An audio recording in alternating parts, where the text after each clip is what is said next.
Baik, Assalamualaikum warahmatullahi wabarakatuh dan salam sejahtera semua pada pelajar-pelajar. So, pada hari ini kita mulakan dulu kelas kita secara maya ataupun online ini dengan Ummul Kitab Al-Fatihah.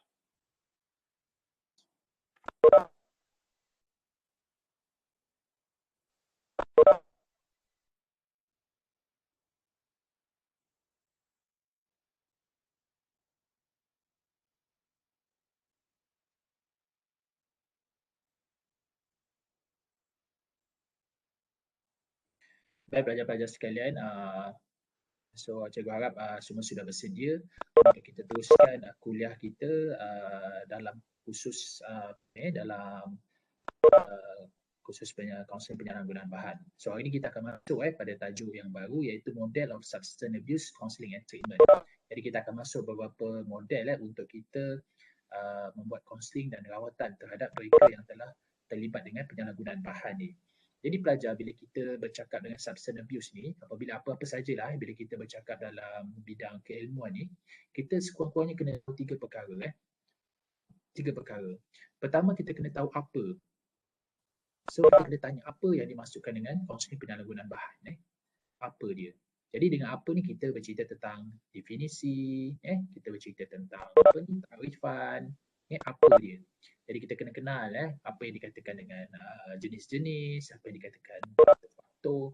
Yang kedua kita kena tanya dalam ilmu iaitu yang kita panggil sebagai kenapa. Kenapa kita kena belajar apa? Kenapa kita kena belajar khusus ni.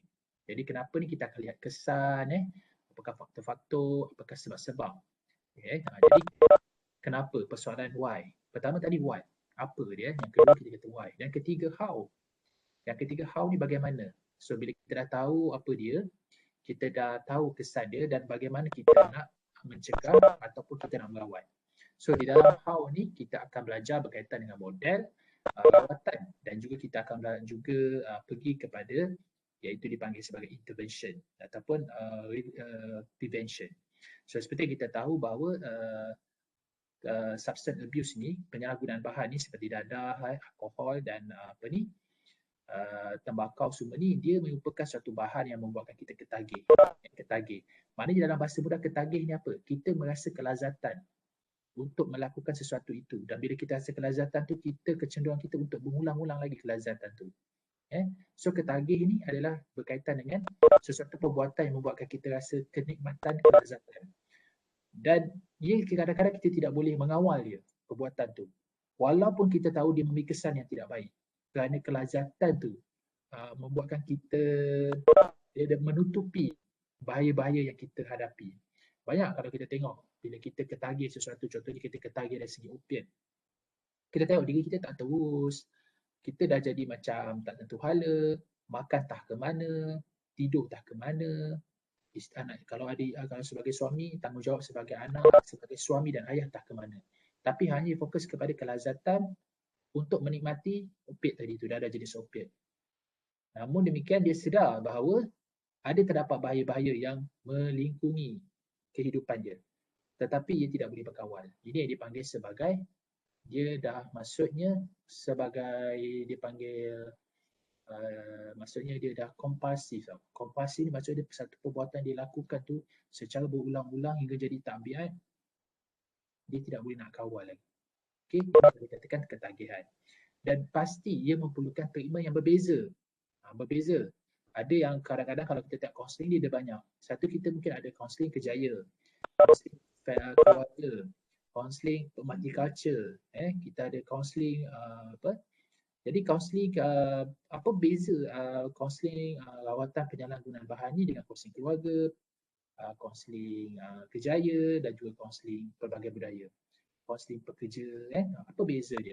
Jadi hari ini kita akan jelaskan ada 13 perbezaan itu. Jadi hari ini kita akan tengok nota untuk kita sama-sama melihat. Kita tengok sikit nota. Okey.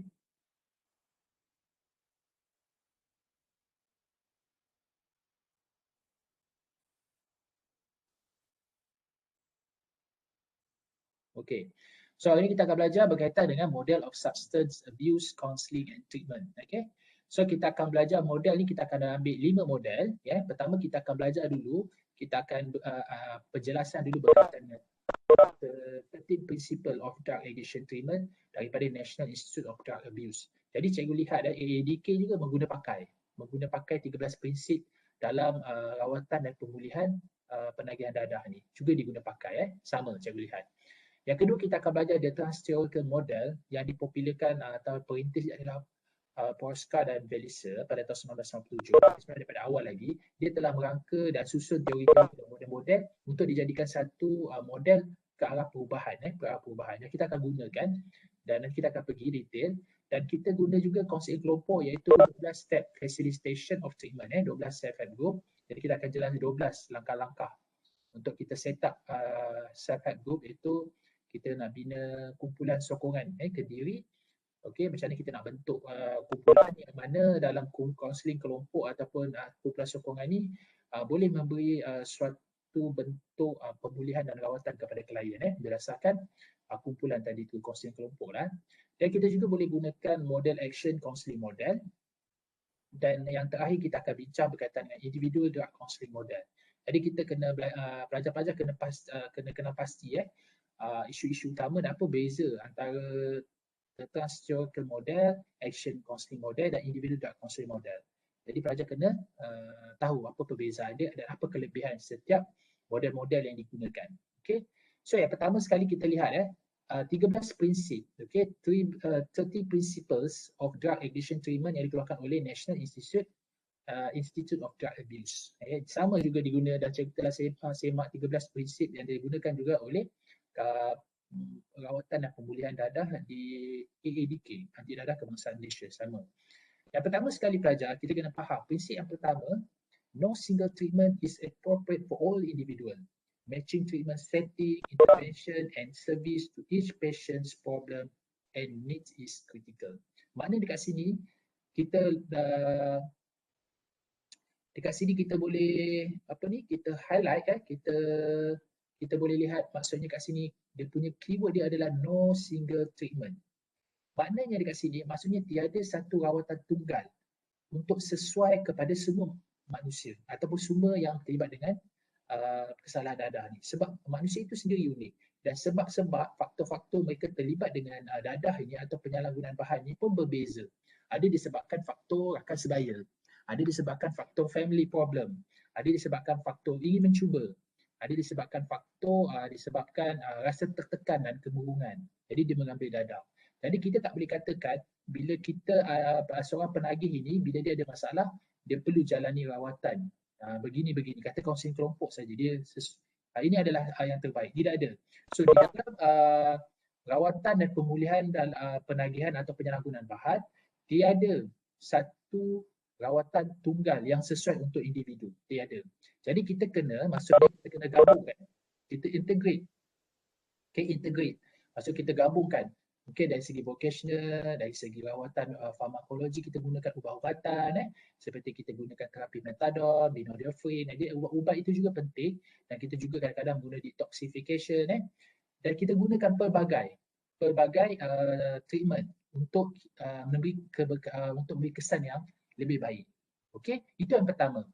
Yang kedua, treatment needs to be ready available. Treatment application can be lost if treatment is not immediately available or readily accessible. Maksud dekat sini, dia punya kata kunci adalah readily available. Maksudnya sentiasa ada, tersedia.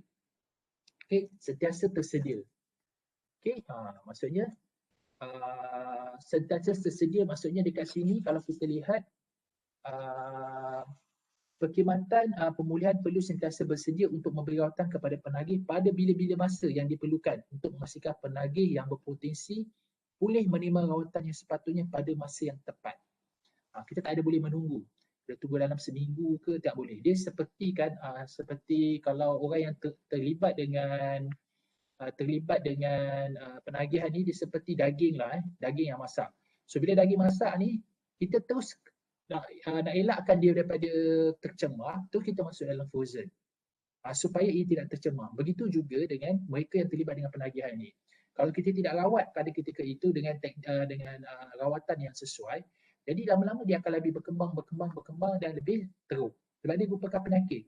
Contoh kalau mereka yang kena coronavirus, macam COVID-19, kalau kita nak samakan bagi kita mudah faham, yang terlibat dengan coronavirus ni, sekali dia kena jangkitan dibawa oleh virus COVID-19 tu, kalau dia tidak dikarantin, tidak diberi rawatan, so penyakit itu akan berkembang dalam badan dia, dan sebenarnya penyakit itu akan berjangkit juga pada orang lain. Itu sebab bila kita tahu bahawa dia sudah dikenakan, dia telah terlibat dengan penagihan, mesti dia kena pergi bawa ke treatment, dan treatment tu mesti ready available. Maksudnya kita terus bertindak, terus tahu apa nak buat. Jadi ini nak menunjukkan bahawa keberkesanan sesuatu perawatan sentiasa yang dipanggil sebagai sentiasa tersedia, readily available, sentiasa tersedia, dan perlu sentiasa bersedia untuk dirawatkan kepada penagih pada bila-bila masa. Itu dia punya kata kunci, iaitu prinsip yang kedua. Masa yang ketiga kita lihat, dekat sini adalah kita baca sikit. Effective treatment attend to multiple needs of the individuals, not just his or her drug use. Treatment must address the individual's drug use and associated medical, psychological, social, vocational and legal problem.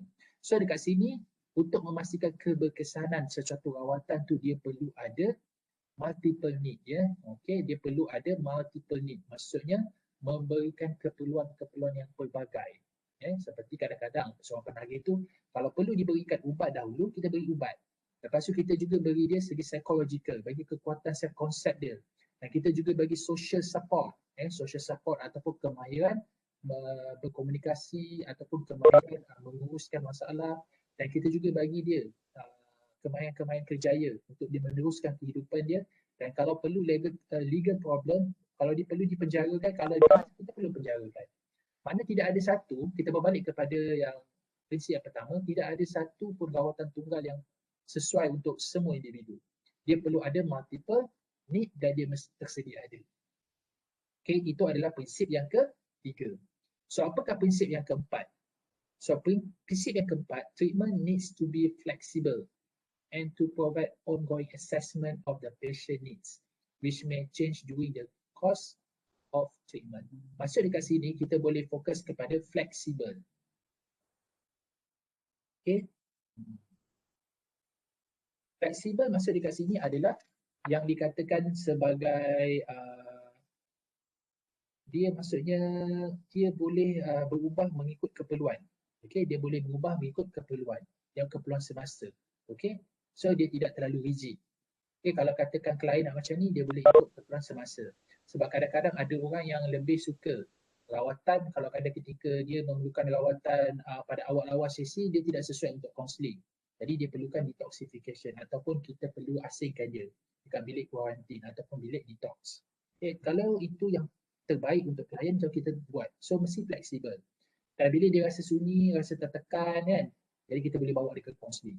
Jadi kalau dia rasa withdrawal effect dia terlalu kuat, jadi kita boleh bagi ubat. Maknanya rawatan adalah fleksibel. Dia bergantung kepada keperluan klien pada ketika dan masa itu. Okey. Yang kelima. Kita tengok prinsip yang kelima. Apa dia cakap?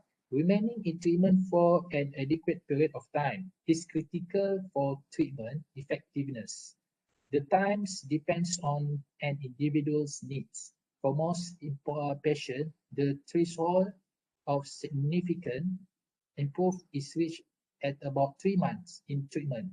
Additional treatments can produce further progress. Program should include strategy to prevent patients from leaving treatment prematurely.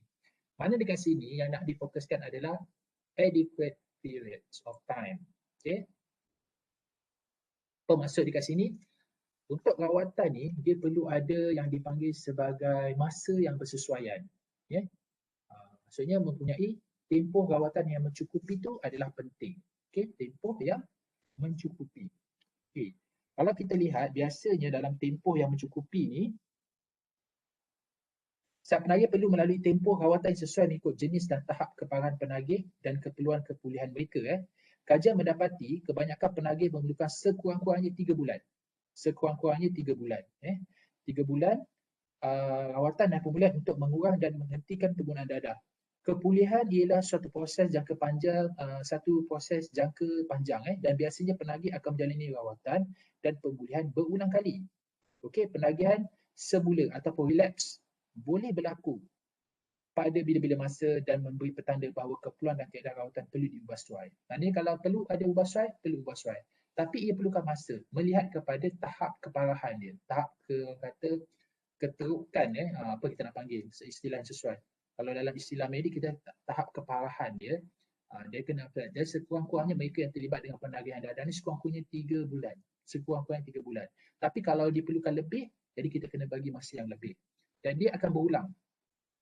Okay, dia boleh berulang. Jadi bila dia berulang kita tengok kalau tak cukup strategi, kita ubah strategi yang lain. Dan begitulah dalam proses kita membantu mereka yang terlibat dengan penagihan dan penyalahgunaan bahan. Okey, itu yang kelima. Yang keenam, kalau kita tengok yang keenam, apa yang keenam, prinsip yang keenam? Individual or group counselling and other behavioral therapy are critical component of effective treatment for addiction. In therapy, patient address motivation, skill to resist drug use, replace drug using activity with constructive and rewarding non-drug using activity, and improve problem-solving abilities. Behavior therapy also facilitates interpersonal relationship. Baik, kita boleh gunakan apa-apa pendekatan konsep yang kita belajar, sama ada kita nak gunakan pendekatan Gestalt, kita nak guna pendekatan reality, kita nak guna pendekatan person center. Namun demikian, addiction ni dia adalah melibatkan tingkah laku. Dia ada melibatkan tingkah laku yang dia panggil maladaptive behavior. Okey, dia terlibat dengan tingkah laku. Jadi dia tidak cukup sekadar memberi kesedaran kepada penagih. Dia tidak cukup bila kita beri kelegaan kepada klien sebab dia melibatkan tingkah laku yang dipanggil kompulsif, iaitu satu tindakan dia melakukan sesuatu tindakan itu yang tidak boleh dikawal, yang memberi kelazatan kepada individu yang terlibat dengan penyalahgunaan bahan, tetapi yang memberi kesan jangka panjang yang tidak baik kepada diri dia dan juga individu dan masyarakat setempat, malah pada negara juga. Jadi kadang-kadang kita boleh gunakan pelbagai teknik, tapi behavior therapy also facilitates interpersonal relationship. Maksud kita juga mengajar klien bagaimana kita nak bertingkah laku, okey, kepada maladaptive behavior kepada adaptive behavior, iaitu tingkah laku yang boleh diterima oleh masyarakat. Okey, itu adalah kunci yang nombor 6, kata kunci dia adalah behavior therapy. Okey. So dalam behavior therapy tadi kita katakan bahawa sangat penting juga dia tahu berkaitan dengan interpersonal relationship tadi tu, dalam hubungan interpersonal relationship.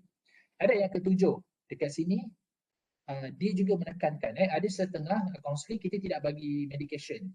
Contoh kalau kaunseling kerjaya kita banyak gunakan inventory. Kalau kita kata kaunseling terapi pelbagai budaya pun kita banyak bagi suggestion ataupun kita bagi dia sumber-sumber atau maklumat-maklumat yang boleh dirujuk, okey, agar ia boleh mendapatkan bantuan yang lanjut. Okey. Namun demikian, kalau kita menggunakan teknik penagihan, kaunseling penagihan dadah, medication are an important element of treatment for many patients, especially when combined with counseling and other behavioral therapy.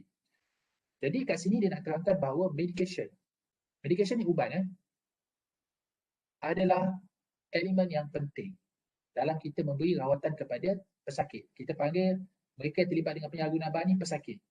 Especially iaitu apabila mereka komen dengan kaunseling. Jadi kita tak boleh tunggalkan. Kita kan bagi tahu prinsip pertama tadi dia tak ada satu rawatan tunggal. Makna kadang-kadang kita juga menggunakan ubat dan kadang-kadang ubat itu sangat penting. Contoh kalau mereka datang dalam keadaan dia mengalami orang kata gian. Okey, ataupun dalam bahasa biasa dalam kita pakai bahasa ni kita panggil dia dalam keadaan withdrawal effect. Dia dalam maksudnya dia mengalami kesan pengunduran. Pengunduran maksudnya itu istilah kita, tapi istilah yang kita guna adalah withdrawal effect. So dia tak boleh fokus pun. Kalau kita buat sesi kaunseling dengan dia pun dia tak boleh nak fokus. Seolah-olah dia macam mengantuk kan. Kalau mengantuk, kita nak bercakap dengan dia memang tak lah. Kalau dia lapar. Kan? Kalau dia lapar, kita nak bagi kaunseling dia memang tak. Jadi kita kena bagi dia makan. Kita kena bagi dia tidur dulu. Begitu juga dengan penagihan yang dalam keadaan withdrawal symptom. Dalam withdrawal effect dia ada dalam kesan withdrawal tu, kesan pengunduran tadi tu kan. Kita tak boleh nak bagi dia kaunseling ketika itu. Memang tak akan masuk. Jadi kadang-kadang kita perlu bagi ubat. Contoh yang kita bagi ubat, mungkin kita bagi dia methadone, levo apa, acetate, metadol, help person addiction to opiate stabilize their life and reduce the drug use. Naltrexone is effective for some opiate addict and some patients with co-occurring alcohol dependence. Nicotine patch, OGAM, and oral medication such as bupropion can help person addicted to nicotine. Jadi itu adalah ubat-ubat sebagai pengganti. Okay, contoh kalau kita guna methadone untuk mereka yang terlibat dengan ketagihan yang melibatkan opiat, dadah jenis opiat. Okay, kita juga gunakan naltrexone. Naltrexone ni adalah efektif kepada mereka yang ketagihan dari segi alkohol. Jadi kita juga guna nicotine patch, okay, ataupun bupropion boleh membantu klien kita ataupun pesakit yang terlibat dengan ketagihan nikotin seperti rokok. Jadi di dalam prinsip ketujuh ni dia menjelaskan kepada kita bahawa kadang-kadang penggunaan ubat itu juga penting dalam kita merawat pesakit yang berkaitan dengan penyalahgunaan bahan tadi itu. Baik, yang ke-8. Yang ke-8, addicted, mereka yang terlibat ni, penyalahgunaan bahan or drug abusing individual with coexisting mental disorder should have both disorder treated in the integrated way. Because this disorder often occur in the same individual, patient presenting for one condition should be assessed and treated for the others. So kat sini mana kata kunci dia yang nombor 8 ni? Maksudnya coexisting mental disorder. Okey, apa yang cuba dimaksudkan dengan prinsip yang ke-8 ni? So prinsip yang ke-8 ni, apabila seseorang itu terlibat dengan penyalahgunaan bahan tadi tu. So bila dia terlibat dengan penyalahgunaan bahan, maksud dia akan hijack kita punya brain. Kan, hijack kita punya brain dan kita akan terlibat juga dengan mereka yang terlibat dengan penagihan ni juga, mereka juga boleh terlibat dengan penyakit-penyakit yang berkaitan dengan kecelaruan mental. Contoh yang biasa kita dengar adalah mereka paranoid. Mereka dengar halusinasi. Mereka delusi, hallucination and delusion. Mereka boleh nampak apa yang kita tak nampak, mereka boleh dengar dan mereka sentiasa bersangka buruk. Paranoid, paranoid. Jadi dan ini juga, jadi dia boleh datang sekali. Jadi bila kita bagi rawatan, pun kita bagi dia rawatan yang integrated way. Okay? Jadi dia boleh datang sekali. Dalam masa sama dia mengalami ketagihan, pada masa sama dia juga mengalami mental problem. Senang orang kita kata, dia ni dah mental ni, psycho ni, gila ni sebab terlalu banyak ambil dadah. Ya, benda tu boleh terjadi. Jadi bagaimana kita nak rawat? Kita pun rawat dengan bagi dua-dua juga rawatan yang sama. Kita bagi juga untuk hilangkan mental disorder dia dan pada masa yang sama juga kita bagi juga counselling. Sampai dia tidak ada yang tunggal. Okay? Itu maksud dia. So yang ke-9, medical detoxification is only the first stage of addiction treatment and by itself does little to change for long-term drug use.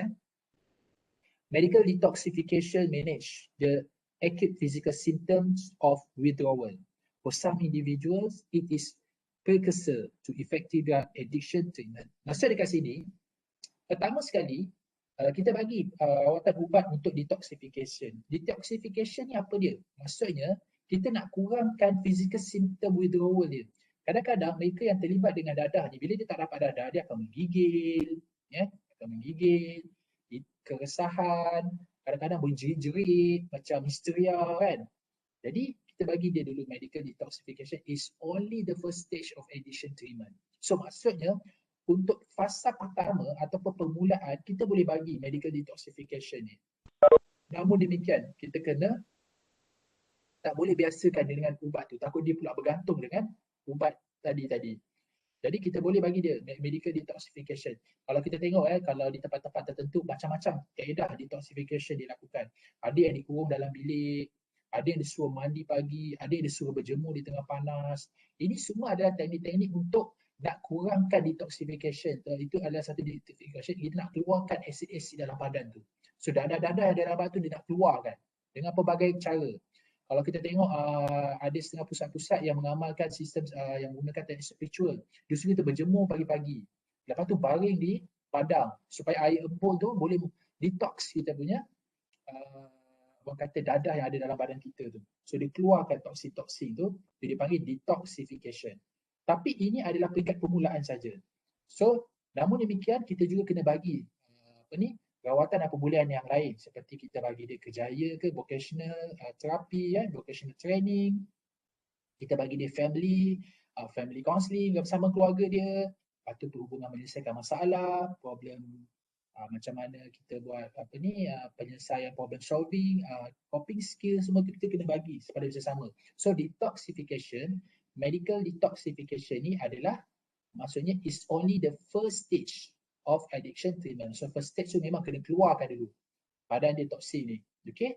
Supaya kita akan pergi ke next step yang seterusnya, tingkat yang seterusnya. Nah, itu penting bagi mereka yang terlibat dengan drug addiction, okay? Yang terlibat dengan drug addiction. So pertama, yang prinsip yang ke-9, medical detoxification is only the first stage of addiction treatment, okay?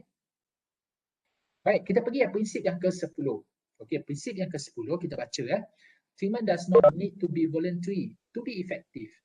Sanction of advertisement in the family, employment setting or criminal justice system can significantly increase treatment entry, retention and success. Maksudnya, tidak semestinya voluntary to be effective. Apa maksudnya?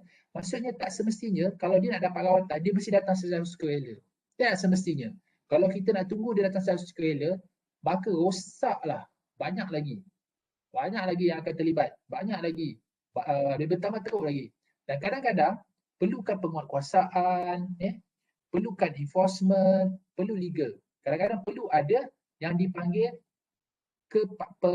maksudnya memaksa klien untuk pergi ke treatment. Dengan cara memaksa juga kadang-kadang ia juga boleh membantu klien. Tak semestinya sukarela tu ada yang terbaik. Sebab kebanyakan mereka yang terlibat dengan dadah ni, mereka tidak akan pergi untuk mendapatkan rawatan. Dan kadang-kadang mereka rasa malu untuk mendapatkan rawatan. Dan kadang-kadang perlu family itu sendiri, majikan itu sendiri ataupun sistem legal mengarahkan supaya dia ni adalah pesakit, perlu menjalani rawatan pemulihan. Okey? Itu yang maksudnya prinsip yang ke-10 tadi tu. Kerana tidak semestinya kaedah sukarela itu adalah yang berkesan. Tidak. Okey?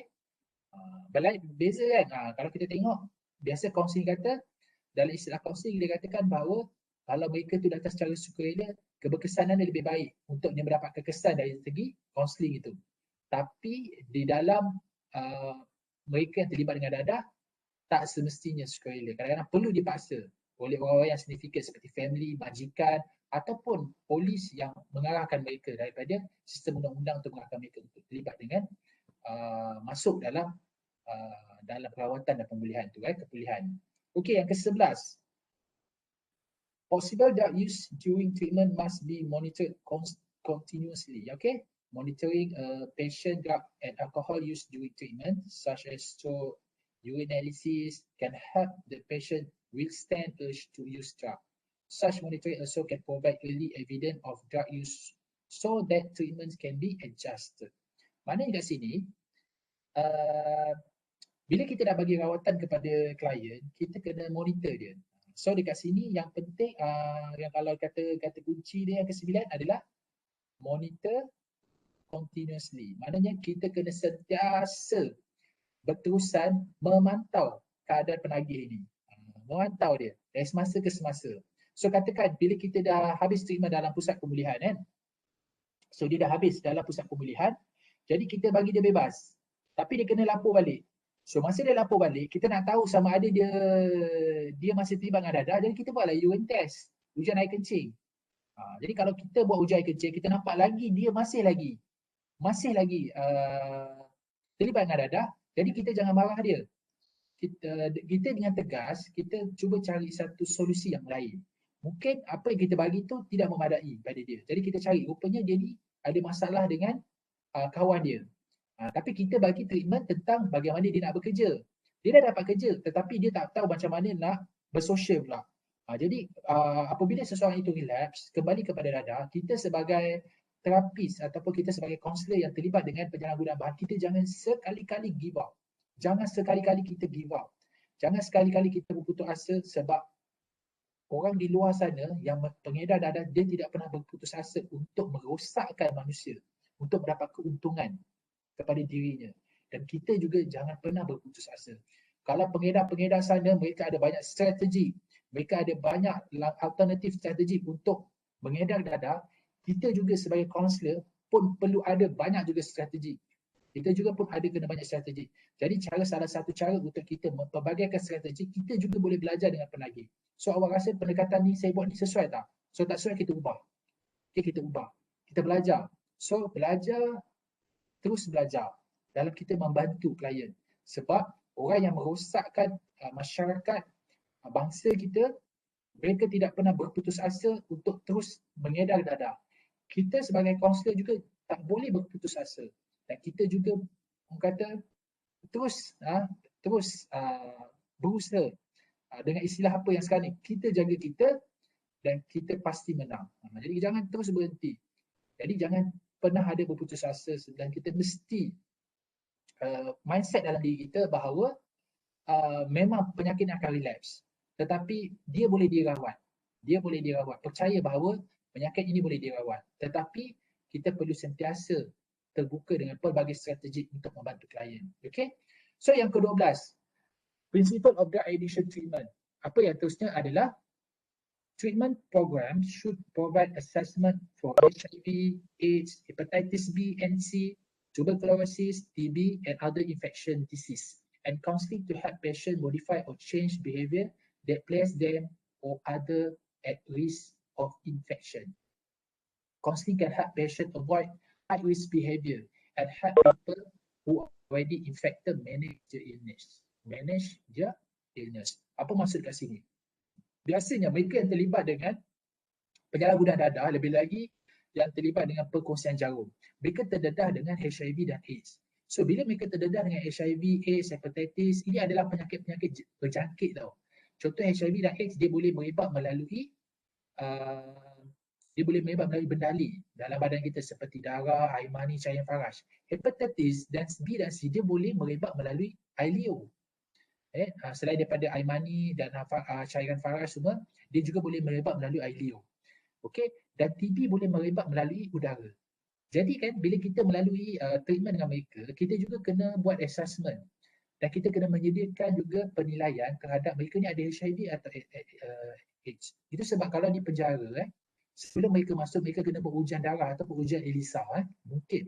Sebab mereka nak tahu mereka ni ada infection tak. So bila kita tahu dia ada infection, kita juga bagi maklumat tentang apa itu HIV, AIDS, hepatitis B dan macam mana dia nak kontrol supaya ia tidak terdedah dengan penyakit yang berisiko itu. Jadi kita juga membantu klien kita yang terlibat dengan HIV, AIDS, hepatitis dan penyakit-penyakit yang berjangkit ini agar dia mengurus penyakit dia juga. Ini bukan saja berkaitan dengan bukan saja dia terlibat dengan rawatan berkaitan dengan addiction semata-mata, tapi juga kita kena bagi tahu bila dia ada penyakit-penyakit seperti HIV, AIDS, hepatitis B dan C, TB, tuberculosis, mana kita pun bagi juga maklumat dalam sesi kaunseling dan rawatan juga, kita juga bagi dia how to manage dia illness. Okay, mana kita combine kan okay. And then yang 13 recovery from drug addiction can be a long-term process and frequently requires multiple episodes of treatment. Okay, as with other chronic illness, relapse to drug use can occur during or after successful treatment episode. Participants in a self-help group support program during and following treatment often help maintain abstinence. Maknanya pelajar, kita kena faham bila kita terlibat dengan rawatan pemulihan terhadap ketagihan dadah ini, dia merupakan suatu proses yang panjang dan ia memerlukan satu rawatan yang episod rawatan yang pelbagai, dan dia merupakan satu penyakit yang kronik dan boleh berlaku pengulangan ataupun relapse, kita guna kata relapse, okey, semasa rawatan ataupun dah telah berjaya dalam rawatan tertentu. So dalam 3 bulan kita nampak dia dah tidak lagi mengambil dadah, maksud kita boleh katakan successful lah tetapi dia boleh juga relapse. Ini kita kena faham. Itu sebab kita bila bersama dengan penagih ni, jangan pernah kita berputus asa untuk membantu dia. Okey, kita akan sentiasa membantu dia dan dia akan berulang relapse. Okey, kalau kita tak bantu dia, orang lain akan ambil kesempatan terhadap dia. Okey, jadi itulah tugas kita sebagai kaunseling dalam setting addiction ini. Dan kadang-kadang bila mereka keluar ni, kita boleh gunakan macam contoh nanti kita akan pergi ke 12 self help group kan. So dekat situ kita akan bantu dia. Kita akan bantu dia macam mana dia nak kekal di luar, kita kena ada self help group support ataupun self help group support lah. Kita macam mana ada group yang support dia agar dia ada macam sokongan emosi lah. Macam kita duduk, kalau kata kita sebagai kaunselor, mungkin kita duduk kalau kata kita ditempatkan di puspen, kita duduk di puspen. Kita boleh kawal dia masa di puspen. Kita boleh rawatan dia masa dia ada di pusat. Tapi bila dia keluar sana, dia tak ada support daripada sesiapa. Jadi perlu juga kita sentiasa pantau dia datang balik atau kita sesiapa kat sana yang boleh jadi support dia, sumber dia untuk dia mendapat kekuatan dari segi emosi untuk terus dia berada dalam keadaan abstinent. Abstinent ni maksudnya pantang larang lah. Dia tak terlibat dengan dadah itu. Jadi dekat sini kita panggil yang ke-12 tadi, dia punya kata kunci adalah dia perlu ada assessment infection disease. Ini kata kunci kepada prinsip yang ke-12. Dan ke-13 adalah kita kena faham bahawa recovery from drug addiction can be a long-term process. And for including require multiple episode of treatment. Itu adalah 13 prinsip yang kita kena faham betul-betul. Sebelum kita memberi treatment, kita kena faham bahawa kita berhadapan dengan klien counselling atau klien yang terlibat dengan penagihan dadah. Jadi kita kena faham 13 prinsip ni. Kita tak boleh terus nak buat counselling kat dia. Dia perlu menjalani detoksifikasi, lepas tu dia kena buat ujian saringan kesihatan. Jadi kita tengok tahap dia dah sesuai baru pergi counselling. Dan semua itu adalah rawatan. Rawatan. Detoksifikasi, detoxification, assessment for infection disease, bagi ubat, itu semua yang termasuk dalam rawatan. Counselling, itu semua itu adalah merupakan rawatan yang terkandung dalam 13 prinsip falsafah dia, falsafah dalam falsafah dalam rawatan itu. Okey. So kita buka sikit soalan kepada pelajar-pelajar, jika ada silakan pelajar sebelum kita sambung. So pelajar ada soalan? Silakan.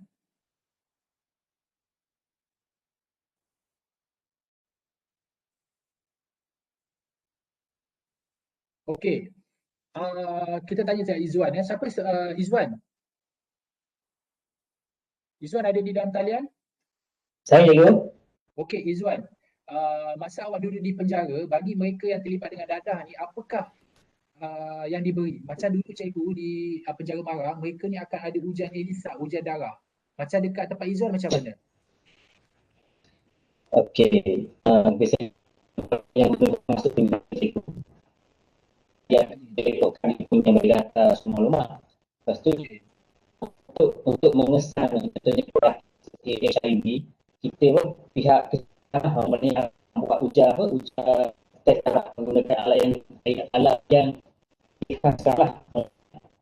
Bila buat ujian kita dapat pesan result negatif positif, terus kita akan asingkanlah sekiranya dia HIV cikgu.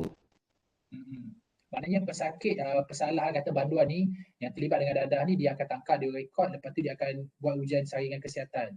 So bila dapat ini adalah, kata kalau ini adalah positif HIV, so dia akan diasingkan lah di satu bilik. Okey. Lepas tu apa lagi yang dijalankan bagi mereka yang terlibat dengan dadah ni, tapi mereka ada juga pada masa yang sama mereka ada HIV ni. Masa program untuk diorang ni, aktiviti sambil cara biasa. Cuma aktiviti dia dihadapkan maksudnya dia buat program untuk pemulihan pergerakan yang biasa. Jadi satu program ni ada 4 orang yang positif. Jadi program yang dihadapkan apa digunakan. Sebenarnya masa diorang untuk aktiviti ni dihadapkan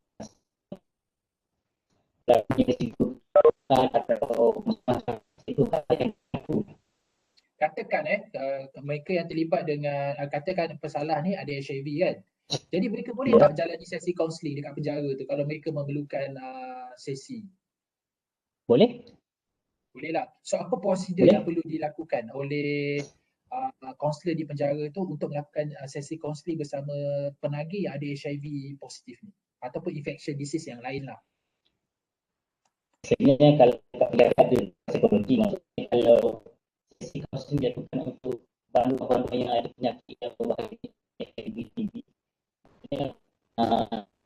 itu saya semua lah macam tanda ke dan juga daripada Julian untuk mengelak sekiranya pelaku ada apa ke. Lepas tu untuk orang sendiri ini pun akan dikemas dan juga sarung tangan. Maksudnya masa sebelah tu dia akan memastikan jarak yang jauh sikit. Maksudnya lebih kurang macam itu. Tapi di tempat yang terbuka, yang ada ruang terlebih jauh. Ini bagi mereka yang terlibat dengan dadah tapi mereka pada yang sama ada penyakit TB ya. Ya, cikgu. Jadi mereka bolehlah menjalani sesi kaunseling. Boleh. Jadi kalau kesihatan dia ni betul-betul kritikal, memang tak boleh. Tapi biasanya penyakit ni dia membawa sesi ni keadaan kalau dia sihat boleh terus untuk sesi kaunseling. Baik, itu sedikit maklumat yang disampaikan oleh Izwan bagaimana prosedur. Cuba cikgu nak tanya lagi satu. Kalau katakan mereka ni bekas penagih dadah, so mereka ditangkap lah sebab atas dasar mungkin ada dua orang ada simpan dadah tu. Jadi macam mana penjara dia bagi rawatan pemulihan kepada mereka yang dia maksudnya withdrawal symptom dia tu ada? Okey, kalau pihak penjara sebelum masuk penjara ni kita akan tengok dalam dia. Sebenarnya dia ni dadah kita masuk penjara. Untuk menggunakan model yang kalau yang berulang kali ni model dipanggil residis. Maksudnya yang sama dibebaskan lepas tu masuk balik dia gunakan model yang lain untuk memastikan dia pulih keadaan jiwa. Ada tak digunakan dalam sistem penjara tu detoksifikasi atau berbilik karantin? Biasa kalau di penjara kalau yang betul-betul sakit pastikan dulu itu. Dalam sekali dua punya ketika sebelum sidang lagi saya cakap tadi yang saya masuk buat saya akan rentangkan dia dia bagi dia selama 2 jam itu macam tu. Oh memang ada di penjara dia rendam apa ni 3 jam lah duduk dalam air tu. Maknanya kita bagi dia ada cara dia jemur macam bagi dia berjemur dengan panas macam tu untuk bagi dia rasa langsung. Okey. Maksudnya dalam penjara juga ada buat Saya percaya, cikgu percaya ada yang cikgu percaya ramai lagi kat sini ada nanti pelajar-pelajar yang ada dah pergi penduga kan kepada pusat-pusat. Mungkin banyak lagi cerita yang kita boleh kongsikan. Okey, ke pusat-pusat yang merawat penagih macam-macam rawatan ada kan. Ada kita tak boleh katalah okey rawatan ni adalah yang terbaik. Tak, sebab kita tahu prinsip di dalam rawatan ni dia ada mesti ada, dia tidak ada no single treatment kan, dia tak ada satu rawatan yang tunggal untuk semua individu. Bagus itu perkongsian bagus. Cikgu tunggu daripada sahabat-sahabat yang lain, pelajar-pelajar lain untuk berkongsi apa yang dia dapat. Okay. Baik, kita sambung sikit lagi.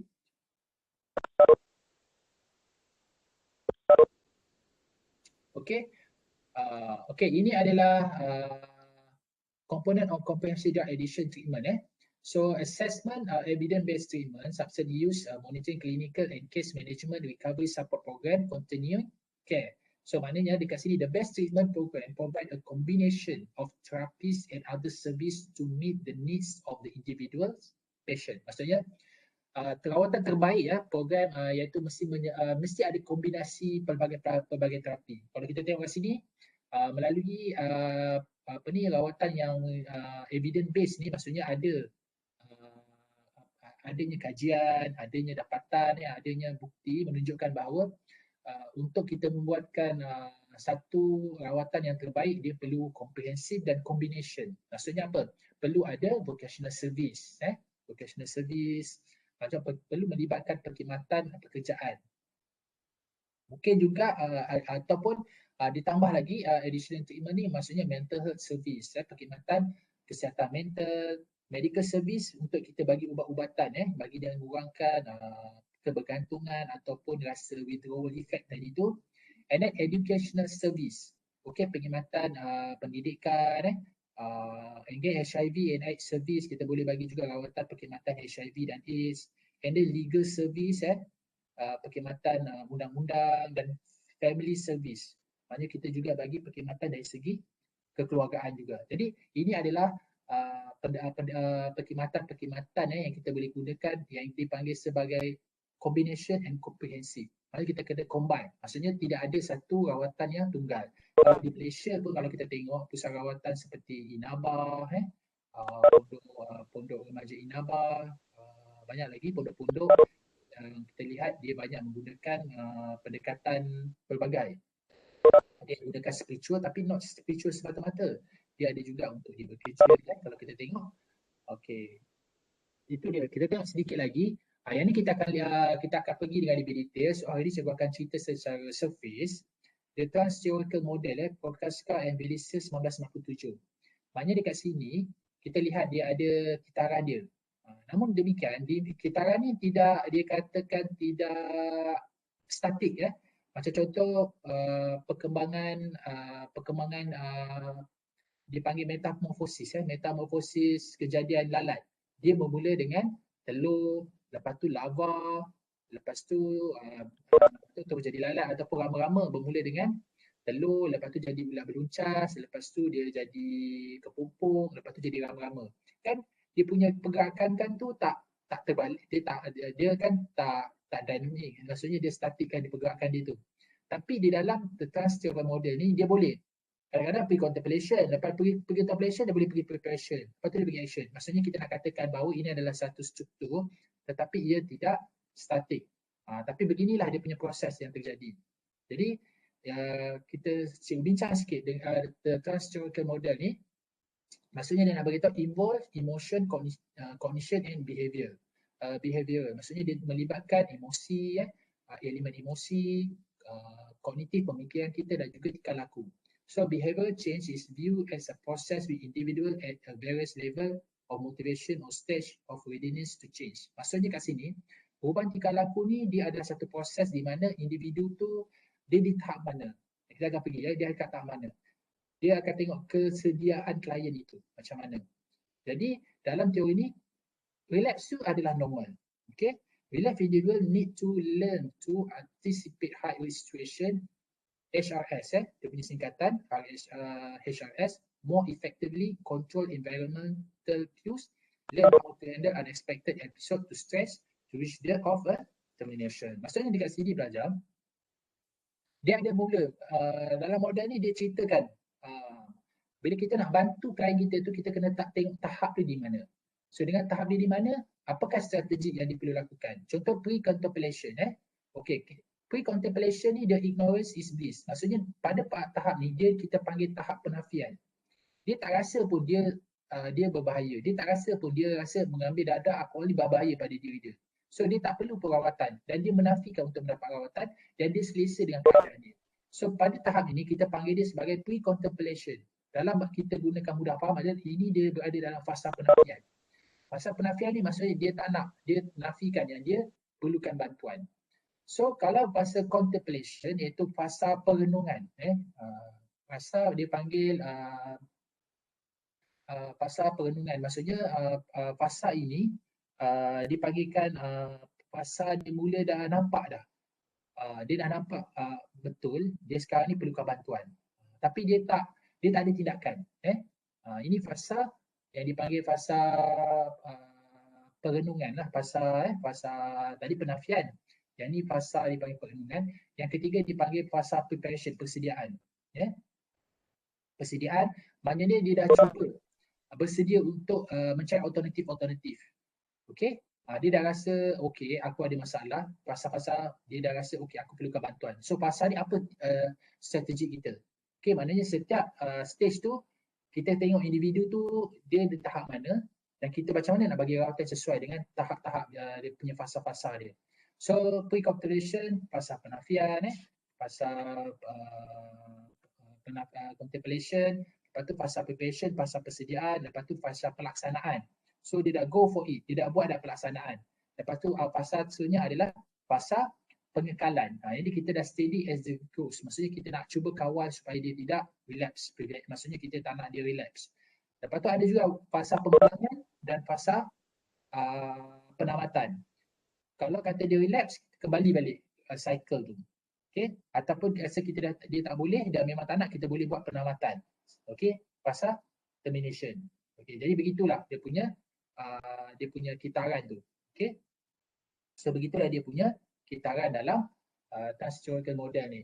Okay, yang ni cikgu bercadang untuk kita bincang dengan lebih lanjut pada next week, iaitu hari Ahad.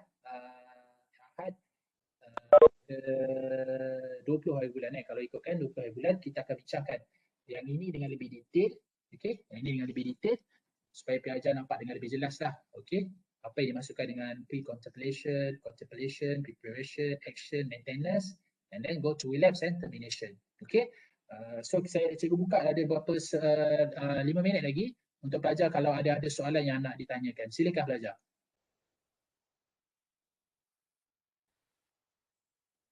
Okey, cikgu nak tanya Khairul Nazwa. Khairul Nazwa ada di talian?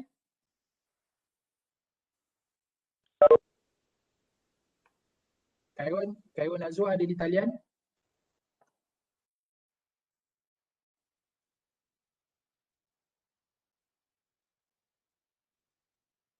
Okey, kalau tak ada, cikgu nak Naili Nasran.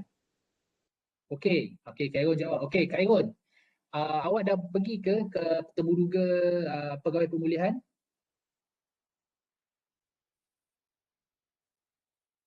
Okey. Okey, lain tak apa-apa clear. Okey, okay, dah okey, tak apa, kita dengar daripada Khairul Nazwa, lain tak apa-apa clear. Okey, kita nak dengar daripada Muhammad Afkar. Muhammad Afkar ada di talian? Muhammad Afkar ada di talian? Sila respon.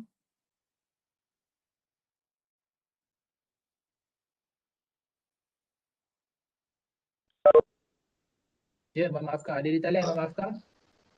Afkar, apa khabar Afkar?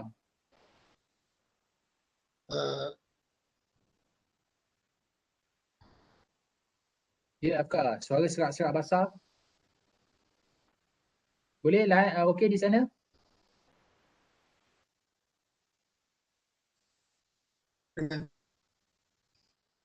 Okey, Afkar, awak dah buat dah untuk temuduga pegawai pemulihan?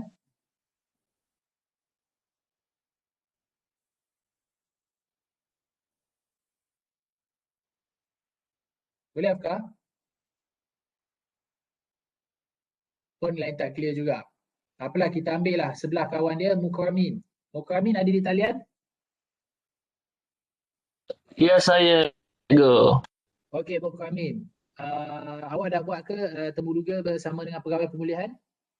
Alhamdulillah buatlah cikgu. Dah buat So apa kesimpulan yang awak boleh buat rawatan yang dilakukan di tempat yang kamu temuduga tu? Kesimpulan yang saya dapat lakukan daripada ni, rawatan agama ni merupakan salah satu rawatan yang sangat efektif lah bagi untuk golongan Muslim lah terutamanya, kerana agama ni merupakan apa dia orang punya jiwa, jiwa utama, kenal diri dia orang. Pada masa yang sama, rawatan lain juga turut diberi, tapi agama ni dititik beratkan lah daripada saya punya Abang Wan punya interview kepada pegawai pemulihan lah. Rawatan agama cikgu. Oh, maknanya awak punya tengok bahawa agama ni sebagai core dia lah. Berarti yang lain-lain tu sebagai minor dia untuk melengkapkan rawatan. Maksud tu ke masuk Muhammad? Itu pendapat saya cikgu. Betul cikgu. Okey, awak buat di mana kalau awak buat di pusat mana kalau boleh berkongsi? Uh, saya tak interview. Kumpulan kami menggunakan waktu tu Abang Wan pergi interview. Jadi kita orang tengok balik video tu. Kita buat pembagian tugas cikgu. Hmm. Uh, di Besut rasa. Besut nama pusat tu apa ya? Apa penjara tak tahu tapi kat Terengganu lah cikgu. Penjara. Terengganu penjara kat mana tu? Marak rasanya. Apa nanti bincang balik supaya clear lah supaya macam walaupun kita dalam talian ni supaya dapatkan juga maklumat yang clear berkaitan rawatan tu. Dia menggunakan pendekatan agama, jadi kita tengok kita boleh akan buat banding beza nanti okey, dikata pendekatan agama sebab digunakan pendekatan agama. Okey, ada juga vocational. So kami buat di Terengganu pusat di Terengganu. Dungun cikgu, Dungun. Sorry cikgu Dungun. Dungun dekat mana? Dekat penjara mana ada? Ada ke penjara Dungun? Pusat Koreksional Dungun. Dungun okey. Okey, kita dengar lagi seorang, mungkin boleh bagi feedback. Kita nak dengar daripada Amina. Amina, silakan Amina. Ada di talian? Amina. Silakan Amina. Ya, cikgu. Okey, Amina dah buat ke ni? Saya satu kumpulan dengan Mukramin, cikgu. Mukramin okey, kita saya yang lain lah So awak buat di mana? Nama tempat tu?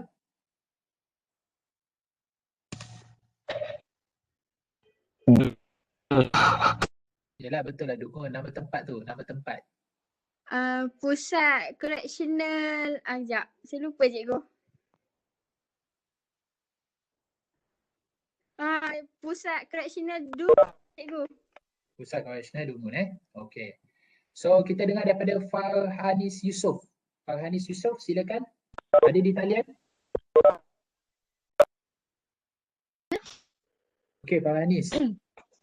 Farhanis Farhanis dah buat dah Temuruga? Buat dah.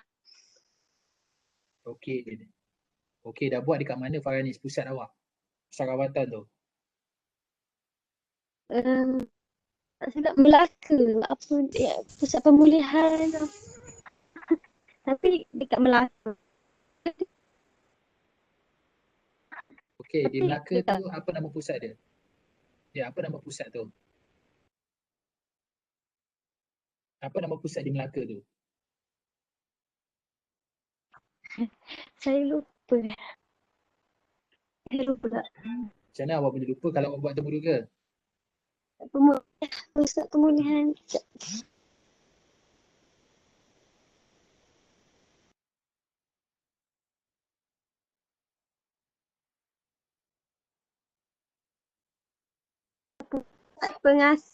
Pusat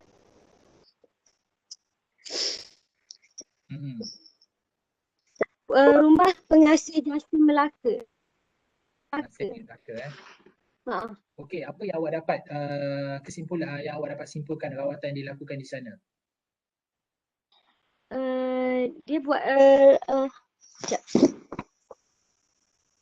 rawatan